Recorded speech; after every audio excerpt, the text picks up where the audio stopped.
Indira Wilca, quien ha dicho abiertamente que ella va a votar, ella va a apoyar a Pedro Castillo en las elecciones el 6 de junio, ahorita nomás en 5 días. ¿Cómo le va? Gracias por venir. Buenas noches, Juliana, gracias por la invitación y buenas noches también a todos los que nos están viendo. ¿Va a votar por Pedro Castillo porque considera que es una buena opción, porque le gusta lo que él representa o porque al ser antifujimorista le resulta imposible llegar a su centro de votación y marcarla acá? A ver, yo he evaluado varias cosas, ¿no? Varios elementos de cara a esta segunda vuelta. De hecho, bueno, ya lo he dicho antes, pero no ha sido mi primera opción en estas elecciones, en todo este proceso electoral. La opción de Pedro Castillo. Yo tuve otra posición en la primera vuelta, pero también sé que estamos ante solamente dos candidatos. Hoy no hay posibilidad de que, por ejemplo, una opción como el voto viciado tenga algún efecto práctico. No lo va a tener, más allá de que seguramente para algunos pueda ser legítimo. Y lo cierto es que una de esas dos opciones va a llegar a la presidencia. Y para mí, viendo ese escenario, creo que el análisis pasa por entender que el fujimorismo no es una opción democrática. El fujimorismo es una de las mayores amenazas hacia la incluso débil democracia en nuestro país, ¿no? El fujimorismo proviene además como un legado histórico de un proyecto dictatorial. O sea, eso es el fujimorismo. Y uno podría pensar, bueno, entonces el fujimorismo de hoy, encarnado por la señora Fujimori, ha hecho algún esfuerzo por distanciarse de ese legado dictatorial de Alberto Fujimori, y entonces ahí es donde uno también vuelve a analizar, y no, porque ella misma se ha encargado de reivindicar ese legado dictatorial. Ella misma se ha encargado de señalar que no toma distancia con el gobierno de su padre, que no toma distancia además con la figura política que implica Alberto Fujimori. Pero ha pedido perdón, ha llorado incluso ayer, tiene el apoyo de Mario Vargas Llosa, tiene también el apoyo de muchas fuerzas políticas. Está Acción Popular, está Alianza para el Progreso, está Renovación Popular. Hay personas independientemente que no forman parte ahora mismo de un partido, que son políticos de larga trayectoria, que han dicho sí, yo he sido muy crítico, Nano Guerra García, Fernando Rospigliosi, Techito Bruce, pero aquí estamos porque más bien ahora usted representa la opción democrática frente a lo que sería una dictadura de Pedro Castillo, porque tiene un discurso comunista y existe el temor de que Perú se termine convirtiendo en la filial de Venezuela. Que además son aspectos que Pedro Castillo, por más que ha dicho eso no va a ser así, no ha manifestado o no ha quedado evidenciado, digamos, esa actitud realmente tajante de que verdaderamente marca distancia con lo que acabo de mencionar. ¿Eso a usted no le preocupa? A ver, vamos por partes, ¿no? Primero empecemos por los pedidos de disculpas y los arrepentimientos de la señora Fujimori. Yo la verdad lo que he escuchado, porque he tratado de estar muy atenta a sus declaraciones y a sus acciones, sobre todo en este periodo electoral, le he escuchado hablar sobre, bueno, en primer lugar, el tema de la dictadura fujimorista, ¿no? Ella sigue mencionando que lo de su padre fueron errores que cometió el señor Fujimori, ¿no es cierto? Ni siquiera es capaz de reconocer que el señor está sentenciado por delitos de lesa humanidad, por violación de los derechos humanos, por secuestro, por desaparición, por atentar contra periodistas. Tampoco es capaz de reconocer que su padre quebró el orden constitucional en el año 92, ya cuando se refiere, por ejemplo, a un acto tan abominable como el autogolpe del 92. Dice que fue, bueno, algo necesario en su momento, que ojalá que no se repita, pero eso, ¿no? Y yo no me imagino, Juliana, si el día de hoy tuviéramos en medio también de una crisis social y muchas dificultades, que aceptar que sea válido llevar tanques y militares a la puerta del Congreso. Yo no me lo imagino, ¿no es cierto? Yo espero que nadie nunca vuelva a justificar una barbaridad como esa, pero lo cierto es que la señora lo hace.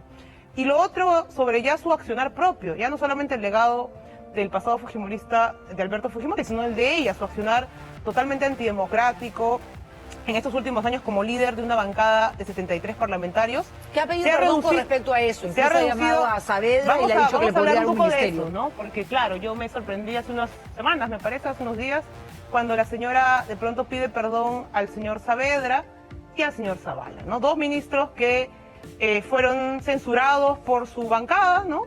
En el marco de este accionar siempre antidemocrático, siempre buscando obstaculizar, siempre buscando hacer que el país se atrase, ¿no?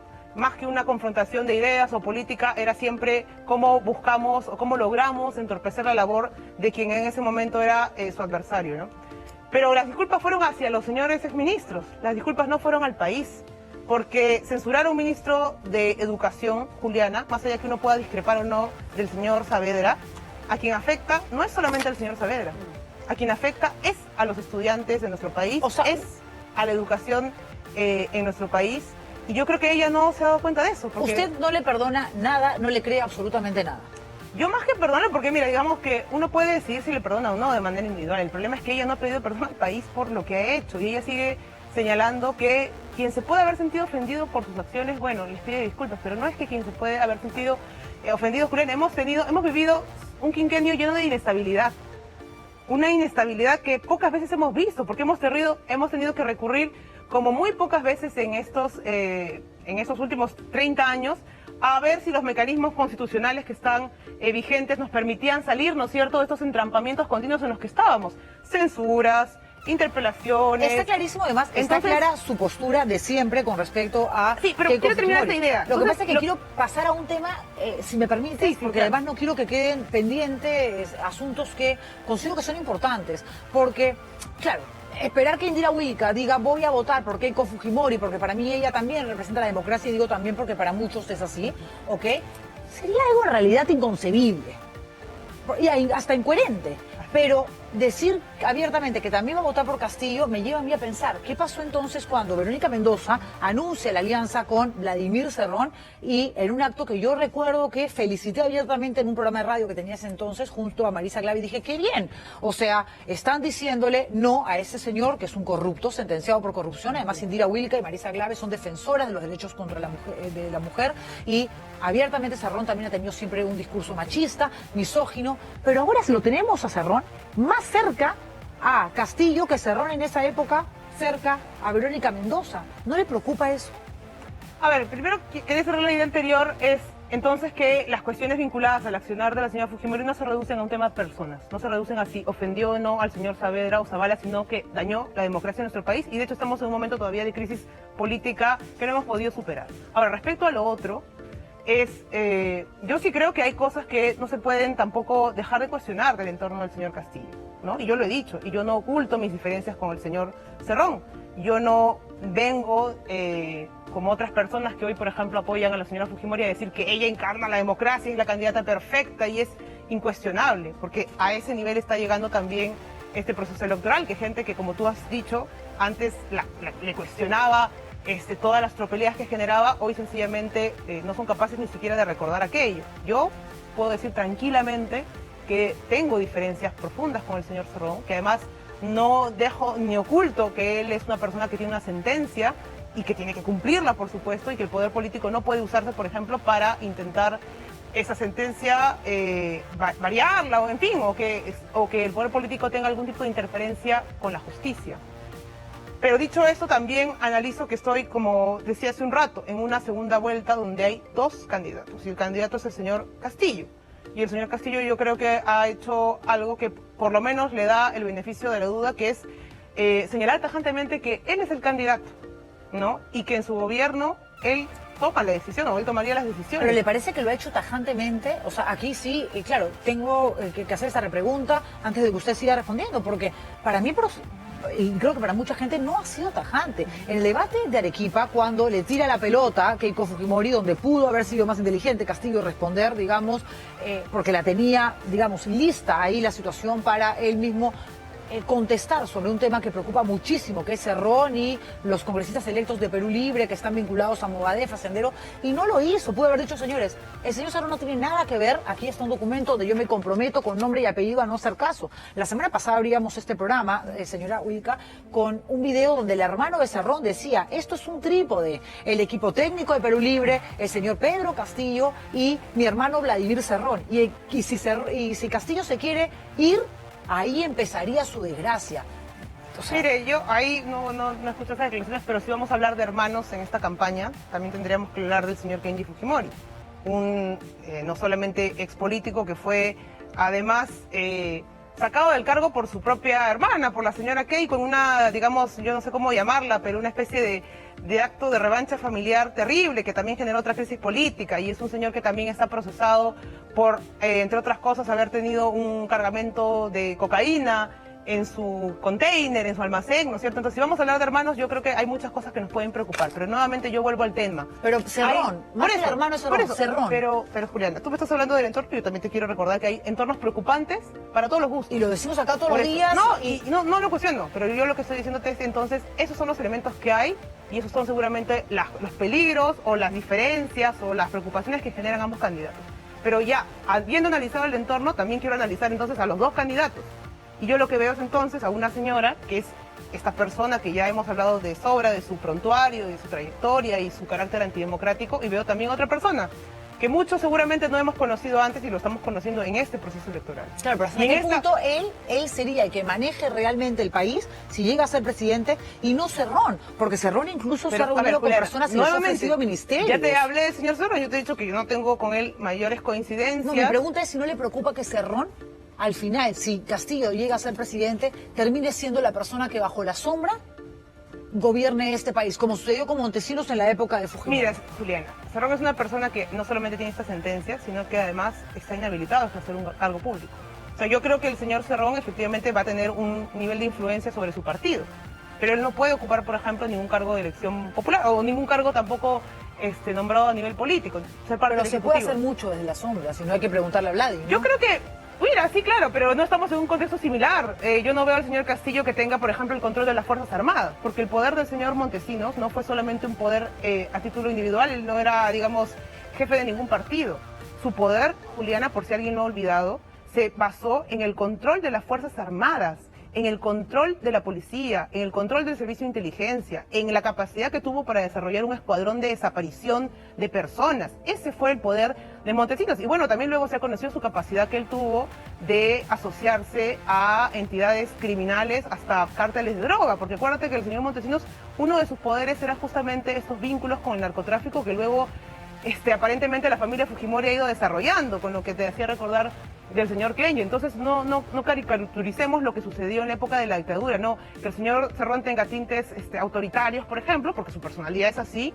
Yo no creo que lo hagan ahora, hoy, comparable con el despliegue de autoritarismo que se dio en la dictadura fujimorista, porque teníamos ahí una estructura, Juliana, y esa misma estructura, perdóname, sigue en el entorno de la señora Keiko. Por eso, en todo caso, para usted, Cerrón como imagen de la persona que es, además, más allá de que para usted haya deslindado realmente Castillo, para mí personalmente lo ha hecho de una manera tan tibia que me preocupa mucho. Creo que pudo haber sido realmente firme, Juliana, pero me preocupa más Keiko Fujimori, su entorno, su pasado, condenable obviamente, porque ella misma ha traído, eso iba a decir, ella misma ha traído el pasado del padre al presente, llamando a Vaca Campodónico, teniendo a Carmen Lozada. De acuerdo con usted, pero no podemos, creo yo, porque sería absolutamente irresponsable, decir que Castillo no tiene nada en su entorno cuestionable, porque incluso sería hasta más cuestionable el hecho de que pase por agua tibia también lo mencionado por Guillermo Bermejo, un congresista electo que dice que la democracia es una pelotudez y que habla acerca de lo que sería un eventual gobierno donde se quedarían en el poder, perpetuarnos en el poder. ¿Eso a usted no le parece realmente condenable? A mí lo que me parece condenable e irresponsable, Juliana, es que al momento de analizar estos dos candidatos, y yo, como te he dicho hace un rato, me parece que el señor Castillo en su entorno tiene cuestiones muy observables y criticables, pero a mí lo que me parece irresponsable realmente es que se les quiera equiparar, porque tú me has hablado de un pasado, ¿no es cierto? Y eso es lastimosamente el discurso, sí, de un sector de la prensa. No, es un pasado que ella trajo. Juliana, no es un pasado de ninguna manera. La señora Fujimori hoy está acusada, Juliana, de ser parte de una organización criminal. Discúlpeme, Juliana, yo ahí sí no comparto contigo. Tiene esa señora varias mochilas, ¿no? Parte de la estructura de la dictadura fujimorista, que es una estructura de corrupción, ¿no es cierto? Es parte de su presente hoy, porque ella, sobre esa estructura criminal y corrupta, ella montó una organización criminal que está dentro del Partido Fuerza Popular. Y eso no lo va a poder negar nadie. Señora Ubica, a ver, Juliana, lo que quiero que quede claro, acá es una cosa, que efectivamente hay una investigación y que están pidiendo 30 años de cárcel y que hay muchas personas de su entorno que también se podrían ir presas si más adelante hay Han una pedido sentencia. 30 años para ella y más de 200 años Así para es. su entorno. Hay una sentencia firme, de acuerdo, pero No, hay una acusación, tiene hay que una entender acusación fiscal. tiene que entender que yo aquí lo que tengo que hacer como periodista, más allá de quién me dé más miedo a mí, quién me parezca mejor o peor, es ser lo más justa posible y fugir de abogado del diablo. Por otro lado, tenemos a personas que también están siendo investigadas por delitos hasta más graves, como Guillermo Bermejo, o sea, acusado de terrorismo. Están pidiendo 20 años de cárcel, es un congresista electo. Hay audios donde manifiestan la intención que él tiene como parte de un partido, de un equipo, que por más de que no se quiera asociar a Castillo o no, es el partido que alberga la candidatura Juliana, de Castillo. Eso es lo que quiero que usted me entienda. Pero yo te entiendo, tú tienes tu posición y yo te estoy exponiendo la No mía, es una Juliana. posición, son hechos. Yo ahorita estoy siendo absolutamente Juliana, objetiva. perfecto, Hechos. yo te estoy también exponiendo hechos concretos y lo que te estoy diciendo es que a mí me parece absolutamente responsable comparar a las dos personas que son los candidatos como si fueran lo mismo.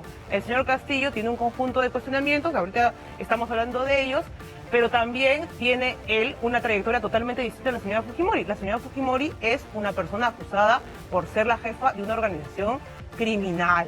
Esa es su realidad, no es esto una especulación mía. No es esto una invención mía, no es esto un acto de animadversión mía. Ella, además, ya está comprobado, hasta por la acusación, que ella recibió millones de dólares en maletines, ¿no es cierto?, por parte de grandes empresarios. ¿Eso por qué? ¿Porque la señora es muy simpática? No, justamente porque usaba el poder político permanentemente para encauzar lobbies desde el Parlamento, y la señora lo sabe muy bien. Entonces, ese es el personaje que está postulando a la presidencia. Si quieres, luego podemos hablar de los entornos. Los entornos son aún peores, seguramente. No, a ver, pero acá lo el que te tema estoy... es que es una mentirosa, sí. Mentirosa porque no, ella mismo- Juliana. a ver, es que yo no puedo decir que es Ella ha la recibido- jefa de una organización Perdóname, criminal porque Juliana. la tienen que condenar, Pero- la tienen sí, que por sentenciar, supuesto. existe la Pero presunción lo que de yo estoy haciendo inocencia. referencia es a las prácticas que ella ha incurrido y que están probadas. Lo que sí está probado es que la señora recibió millones de dólares en maletinos. ¿De quiénes?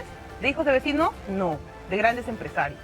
De grandes empresarios. De Dionisio Romero, que lo negó De y al final Dionisio terminó diciendo que se le dio Romero. mal. ¿Dónde está esa Así plata? es. Que todo se investigue, que todo Y se no investigue. solamente que y se usted, señora investigue. Única, debe saber, porque además está enterada de lo que pasa en este espacio, que a mí incluso me han dicho hasta Pero- senderista, y me han dicho terrorista, y me han dicho la Terrible, vela verde. Por terrible. ser, creo yo, es imposible lograrlo al 100%, pero trato de ser lo más justa, lo más justa. Entonces, si hablamos de, evidentemente, las mochilas que carga Keiko Fujimori, que tiene que hacerse cargo de que la historia de padre ella misma la trasladó al presente, hace un rato, antes de que usted venga, Yo creo que ella lo superó, el tema Juliana. de las Yo creo que esterilizaciones ella forzadas. lo ha superado con Pero- creces al señor Fujimori, porque ella misma se ha encargado, ya no solamente, como te digo, de cargar la mochila, ella se ha encargado de fabricar sus propias cargas, ¿no es cierto? ¿Le parece peor Keiko Fujimori que Alberto Fujimori a usted? A mí me parece, yo creo que otra forma de corrupción, ¿no es cierto? Porque el señor Fujimori, su manera de corromper era justamente el control del aparato público, de los recursos públicos, desfalcarlo, ¿no es cierto?, para garantizar, por ejemplo, que tenía a la prensa comprada. Acuérdate, Juliana, cómo ponían en la salita del siglo fajos para que Montesinos pudiera comprar a la prensa. ¿De dónde salía esa plata? ¿De Montesinos? ¿De su sueldo? No, salía del fondo Y de los además recursos de todos los peruanos. esos episodios Entonces, condenables, quiero terminar, terriblemente nauseabundos del pasado, aquí nos hemos encargado incluso de mostrarlos, cosa que ha molestado Sí, de mucho a la acuerdo. gente de Fuerza Popular. Y yo creo porque que es entonces importante, ahora ella pero es hay que mostrar otro- también el otro lado. Pero porque- vamos a hacer eso, Juliana. Entonces ahora ella es otra forma de corrupción. Y entonces tú me preguntaste hace un rato por el señor Bermejo. Yo te quiero responder, pero quería hacer esa otra señalamiento. Yo no defiendo al señor Bermejo, no lo voy a defender. Él tiene que defenderse solo y tiene que además responder ante el Poder Judicial. Y hasta ahí yo creo que es lo que debe exigirse a cualquier persona, ¿no es cierto?, que sea demócrata y que en política entienda la necesidad de que el poder político no se use justamente para blindajes, no se use para interferir con las investigaciones judiciales. Él tendrá que demostrar su inocencia, a mí me parece, por supuesto, también gravísimo. Y hasta ahí yo creo que también el señor Castillo ha cumplido con decirlo, lo ha dicho públicamente. Él no blinda al señor Bermejo, él incluso cuando el señor Bermejo se conocieron estas declaraciones terribles, ¿qué es lo que dijo al día siguiente? Yo no comparto esas declaraciones, son unas declaraciones que pertenecen a esta persona y de ninguna manera, ¿no es cierto?, esta alusión, por ejemplo, a que hay que quedarse en el poder, lo dijo claramente, no va a ser una práctica mía estar más de los 5 años. Podemos o no creerle, Juliana, está ¿No le bien. da miedo darle un cheque en blanco a De ninguna Castillo? manera, ¿cuál cheque en blanco? No, le pregunto. Por eso, a ver, pero por eso te decía ya, hace este deslinde, Podemos no creerle, estamos en nuestro derecho de creerle o no, pero lo hace. ¿Cuál es la comparación que uno puede hacer con la otra candidata? ¿Hace un deslinde siquiera de palabra con esas otras cosas que estamos diciendo? No lo hace. ¿Por qué no lo hace? ¿Por qué le cuesta tanto decir aunque sea y criticar abiertamente? Sí, es verdad. El señor Alberto Fujimori, que es mi padre, está denunciado, está sentenciado por haber asesinado, por haber lo que fuera. No lo hace. Entonces, hasta en eso hay diferencias, Juliana. Podemos no creerle al señor Castillo. Hay mucha gente que no lo hace. Pero yo creo que un político tiene por lo menos que cumplir con generar algún tipo de compromiso del cual luego la ciudadanía puede fiscalizar. ¿Y cuál es el compromiso de Pedro Castillo con respecto a un tema del que usted ha sido abanderada, ¿no? La lucha contra la violencia hacia la mujer, ¿no? Los derechos de las minorías, de la población LGTBI. O sea, no solamente gane Keiko o Castillo, eso no se va a ver porque a ninguno de los dos le interesa, ¿no? Los próximos 5 años, sino que ha salido a decir que el feminicidio es producto de un estado ocioso. ¿Eso a usted no le parece grave? Lo digo porque además usted es una mujer que representa la lucha, ¿no?, de aquellas que han sido maltratadas, de aquellas que han sido violentadas. Lo ha realizado, lo ha ejecutado como parte de su función parlamentaria junto a Marisa Glave. Mira, yo quiero ser muy clara en esto, ¿no?, sobre este tema. Yo creo que han sido declaraciones totalmente desafortunadas. Creo que además son graves por 3 razones, ¿no? Primero, porque estamos ante un momento en el que se demuestra que hay una total falta de preparación en estos temas por parte del señor Castillo, ¿no es cierto? Porque decir eso que tú has referido denota que hay un vacío, ¿no es cierto?, de conocimiento de por qué realmente surgen estas problemáticas vinculadas a los feminicidios, a la violencia. Eso todos lo sabemos. No es solamente, yo creo que he tratado de decir, bueno, hay una situación de desigualdad estructural, hay una situación, por ejemplo, que condiciona ciertos tipos de violencia. Es verdad, existe una situación de ese tipo, pero también es verdad que existe una cuestión ligada a la educación, a la formación, ¿no es cierto?, que termina reproduciendo este machismo terrible que aqueja a las mujeres. Pero ese vacío está ahí y tiene que también señalarse. ¿Por qué también me parece grave, Juliana? Porque estamos en un momento en el que la sociedad y sobre todo las mujeres organizadas hemos hecho muchísimos esfuerzos por poner el tema en agenda. Y tú recordarás que se ha intentado siempre colocar el tema y permanentemente algunas hemos sido hasta cargosas, siempre diciendo hay que hablar de estos temas, hay que poner los proyectos de ley en la discusión. Y tercer lugar, la cosa que me parece incluso más grave es porque dejar estos vacíos o dejar esta desinformación, ¿no es cierto?, en un proceso electoral, a quien da pie es sobre todo a que los verdaderos enemigos de las mujeres, como yo sí creo que es el fujimorismo, se llene la boca a hablar ahora sí de las mujeres. Cuando en el tiempo del Parlamento lo que hacían era intentar, Juliana, y tú lo vas a recordar muy bien, borrar las políticas de igualdad de género. Incluso varias veces jugaron con la idea de hay que eliminar el Ministerio de la Mujer. No le perdonaron la vida a Inostroza, que le perdonó a su vez la vida a un violador de una niña. A mí lo que me parece grave, yo eso, sí, lo digo sin ningún tipo por eso lo digo sin ningún tipo de censura hacia mí, es que no se puede ya a estas alturas dejar que un político de izquierda, un político que tiene un compromiso con el cambio, que yo sí creo que sí lo tiene, que tiene una conexión también con sectores olvidados y postergados, me parece genuina esa conexión y esa representación, deje espacios vacíos, porque los enemigos de las mujeres yo creo que están en el fujimorismo, en sus aliados. Por favor, el señor López Aliaga, que es una persona que tiene ideas fundamentalistas. Señor Ubica, se me acaba el tiempo, son las 8:42 casi, el programa es hasta 8:45, aquí con una pausa. Pero gracias por haber venido y gracias también por exponer abiertamente lo que es justamente una decisión tomada por usted. Muy amable. Indira Wilca, ex congresista, conversando con nosotros.